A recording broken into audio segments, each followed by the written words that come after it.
In this Cyberpunk 2077 discussion, we shall be covering Ripperdocs, Cyberware and Cyberpsychosis. Ripperdocs are specialist NPCs in Cyberpunk 2077 who can fix your broken tech or upgrade your specs with new cyberware. As evidenced when V visited Dr. Victor Vector in the Cyberpunk 2077 gameplay demo, Ripperdocs will play a critical role in allowing V to advance through the game by providing medical assistance and cyberware augmentation. In the Cyberpunk 2077 narrative, cyberware is ubiquitous and can be purchased almost anywhere. Some of the medical procedures required to upgrade cyberware are simple, walk-in types of surgery with minor installations performed in shopping mall clinics. However, what cannot be purchased openly are top-of-the-line military-grade cyberware or specialist tech designed for nefarious activities. Such items are only purchasable through criminal contacts on the Night City black market. Prices are often high and require medtechs who are specialists in engineering and medicine to install. These medtechs, more commonly called Ripperdocs, performed many off-license and illegal procedures. During the Cyberpunk 2077 subquest Visiting the Doc, we were introduced to Dr. Victor Vector, who runs a Ripperdoc clinic in Misty's Esoterica, found in the Watson district of Night City. Victor Vector was described as a former ringside physician for combat athletes. Clues from the gameplay demo imply Victor's passion for boxing has not waned, given his boxing glove necklace, and he was watching a boxing match between Maloney and Hernandez. In addition, V and Victor Vector are already acquaintances, given that Victor allows V to forego payments on her cyberware, and V already has a 10% loyalty discount rate. Dr. Vector also has a resemblance to Spider from the movie Johnny Mnemonic, who was played by Henry Rollins. In the character creation screen, the omission of an empathy stat was interesting, given that in Cyberpunk 2020 a high empathy score would mitigate the probability of undergoing cyberpsychosis. In addition to a Zetatech neural processor Mark I, which allows the cyberware to connect with each other, V receives a Mark I Karoshi optical scanner implant and a subdermal weapon grip for an overall humanity cost of 5. The Karoshi optical scanner provides zoom capabilities and allows V to analyze targets for information such as weaknesses, gang affiliations, resistances, and predicted threat levels. The subdermal weapon grip provides an ammo count, alternate fire modes, and increases V's base damage while enabling use of locked weapons with a -50% damage reduction. CD Projekt Red upgrade V with Mantis blades, which may be black market military grade cyberware. In Cyberpunk 2020, humanity cost was a random variable, as two people would react differently to having the same cyberware. For every 10 points of humanity, the character would lose 1 point of empathy. Upon reaching an empathy of 0, they would become a cyber-psycho, or suffer from cyberpsychosis. While adopting this variable approach to humanity cost would have added a degree of realism to Cyberpunk 2077, CD Projekt Red most likely avoided it, as I suspect most players would just save and keep on reloading for their desired result.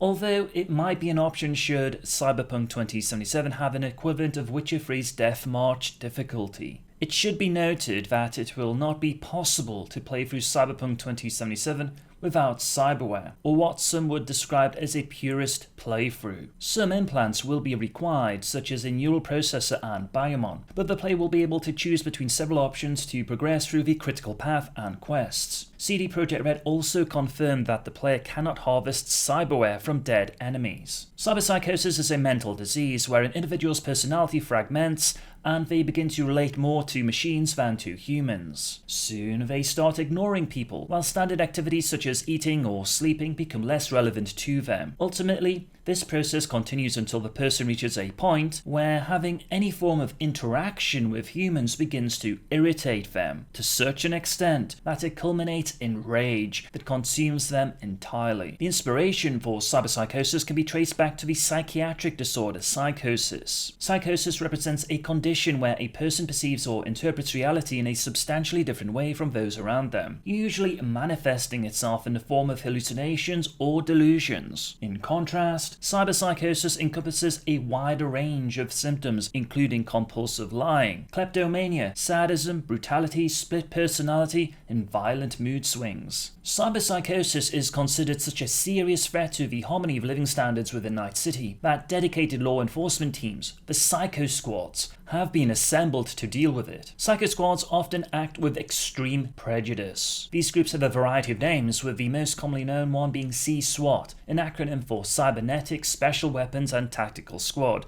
and MAX-TAC, Maximum Force Tactical Division. Psycho squads have a network of vigilant informants and operatives who monitor the acquisition of cyberware. While cyberware is not illegal, individuals found to have heavily upgraded themselves are given a choice of registering with the Cyber Squad surveillance program. This involves regular monitoring by a registered cyber psychologist and having transmitters incorporated into their cyberware for tracking purposes. Non-compliance to the Psycho Squad's terms and conditions usually results in a suspect having an unfortunate accident. Limited information is available on the efficacy of cyberpsychosis treatment modalities. Rehabilitation options include brain dance, drugs, hypnotics, psychosurgery, and aversion therapy, which aim to restore the damaged personality of the patient. Cyberware is removed and deactivated. And given the questionable efficacy of psychiatric and psychological treatments, the success rate of treating cyberpsychosis may leave much to be desired. It will be interesting to see how CD Projekt Red handles the subtle nuances that underpin cyberpsychosis, given that mental health is a controversial area of discussion. Many of the symptoms of cyberpsychosis are not unique to the conditions, so misdiagnosis or false positive tests are a factor. Furthermore, the diagnostic criteria used for psychiatric conditions tends to be based upon North American and European traditions of medicine, and often fail to consider the differences in cultural norms from other parts of the world. While Night City is a free state based in Northern California, the cultures represented in its districts are myriad. The abundance of mental health problems found in the citizens of Night City may be correlated with the significant social inequality amongst its populace. This raises pertinent questions about the origins of cyberpsychosis. Are people suffering from mental illness more likely to acquire cyberware in the first place, or is it the cyberware that causes the pathological symptoms?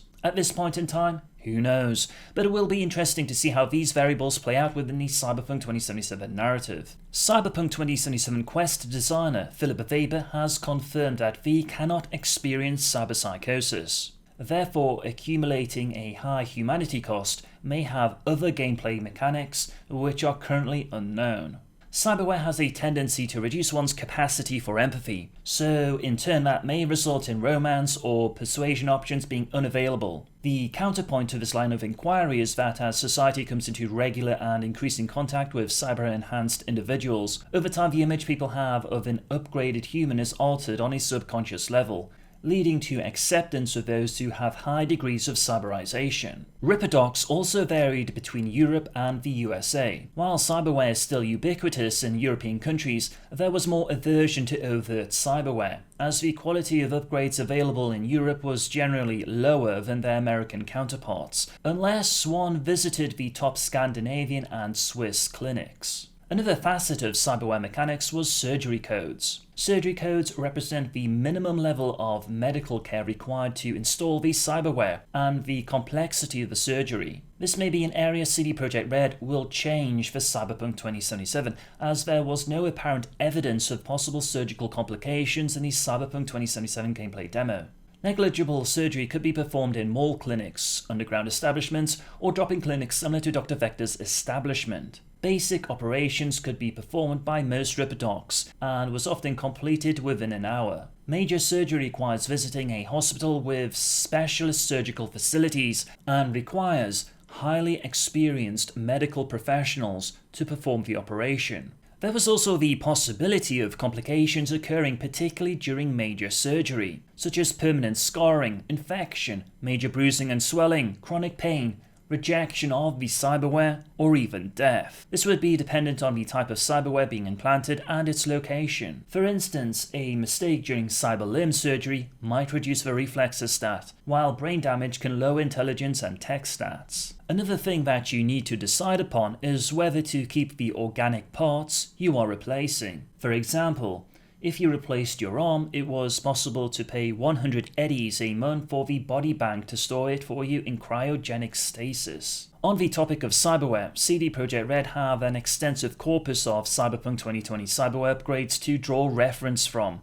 but I anticipate many will struggle to find a meaningful place in Cyberpunk 2077. Putting aside incompatibility with game mechanics, Most cyberware was highly situational. For example, having gills that allow one to breathe underwater for 4 hours may not be particularly useful on the streets of Night City. That said, let's delve into some of the top cyberware you might see in Cyberpunk 2077. Wolvers are the deadliest implant blades available and somewhat reminiscent of Wolverine. When the hand is clenched in a fist, the thin triangular blades telescope and lock into place, remaining extended a full foot until the hand is released. Cyberlimbs can withstand tremendous amounts of damage and never grow tired. Touch sensors can be deactivated, eliminating pain. An advantage of cyberlimbs is the ability to mount weapons within their framework. Most cyber weapons of this sort are designed for stealth and concealability, rather than raw firepower, and have a high chance of escaping detection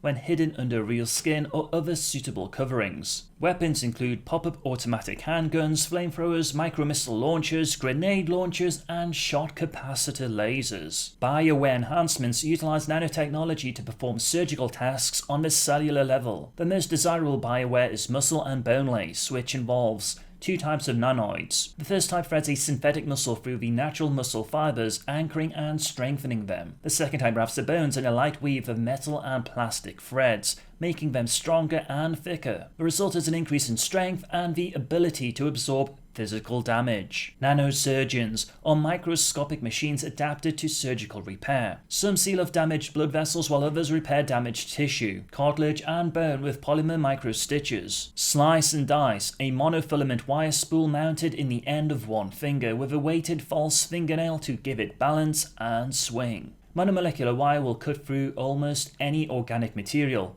It can be used as a garrote, cutter, or slice whip. EMP shielding protects cyberlimbs from electromagnetic pulse and microwave attacks. Shielding may be placed internally on any type of limb, no matter what covering is used. Body plating is a composite of plastics and metals that are layered over and directly anchored to the skin. Body plating is microscopically porous, allowing the skin underneath to breathe, and made by sandwiching an ablative plastic shell with energy-absorbing microcellular honeycomb. Body plating is the ultimate expression of the metal is better than meat philosophy, making the user almost impervious to physical damage that besets organic beings. Many who undergo this upgrade have their faceplates sculpted into bizarre and controversial images. Needless to say, this upgrade will be detrimental to your attractiveness. Mr. Stud, a penis enhancer that came with a slogan, all night, every night, and she'll never know. No doubt CD Projekt Red will reference it for nostalgia or comedic purposes. Also available as the Midnight Lady version for the staff side.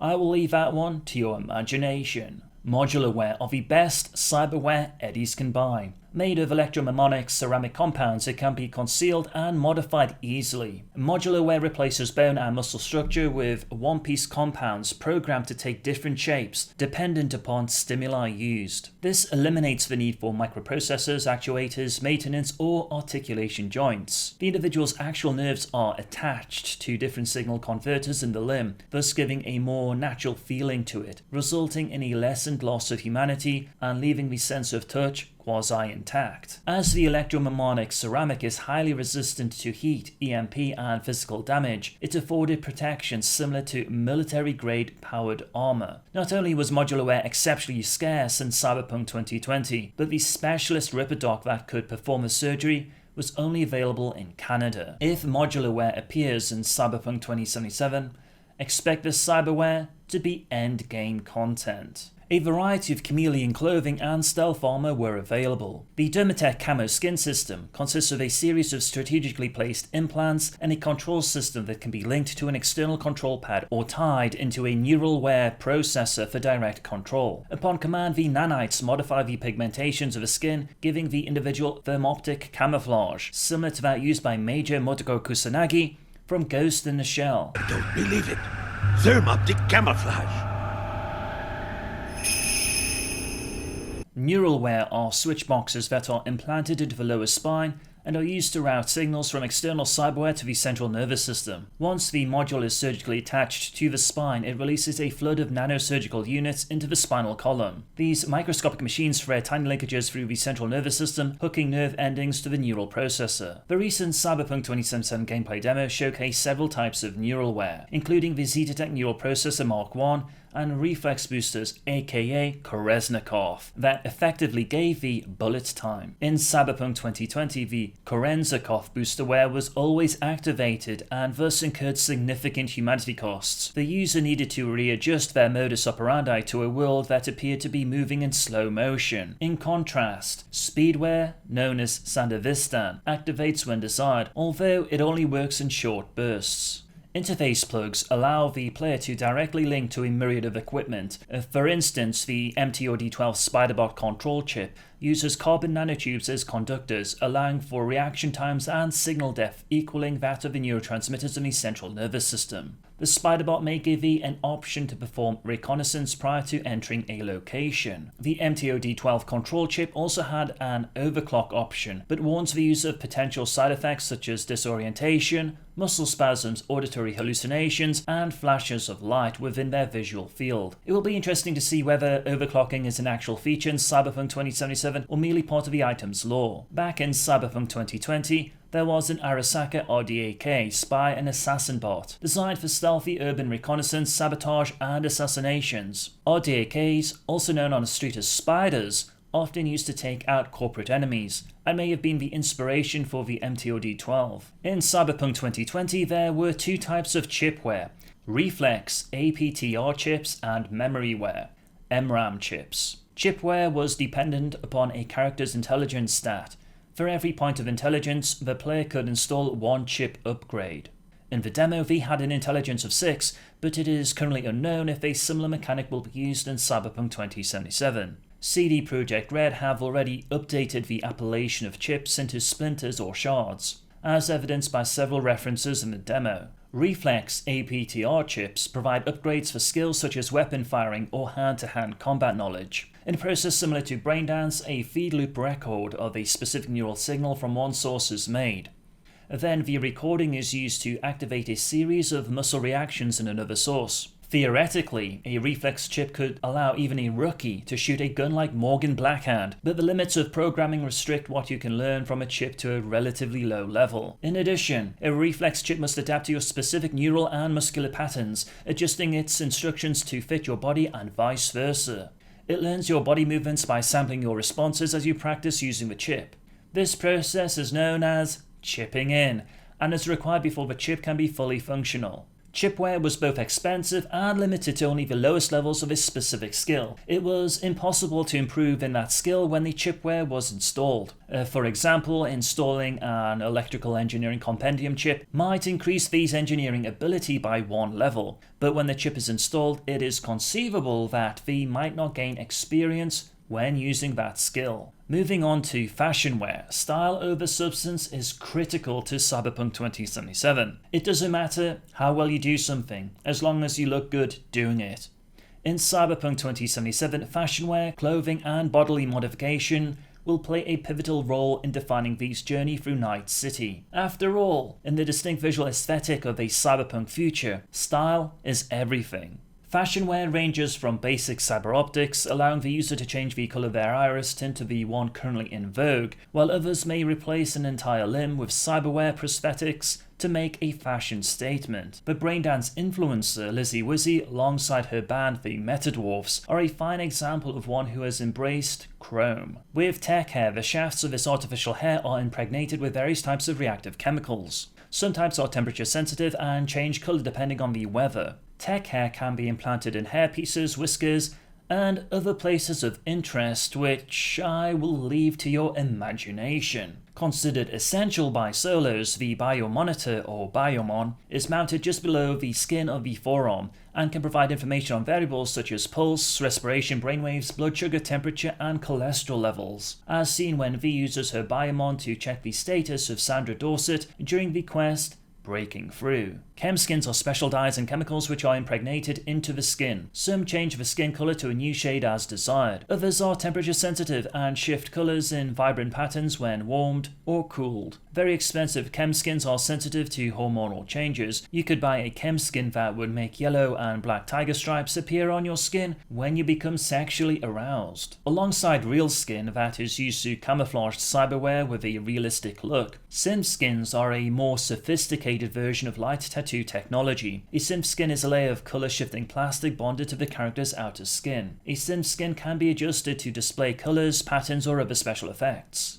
Perhaps the most bizarre cyberware in terms of customization are exotic upgrades.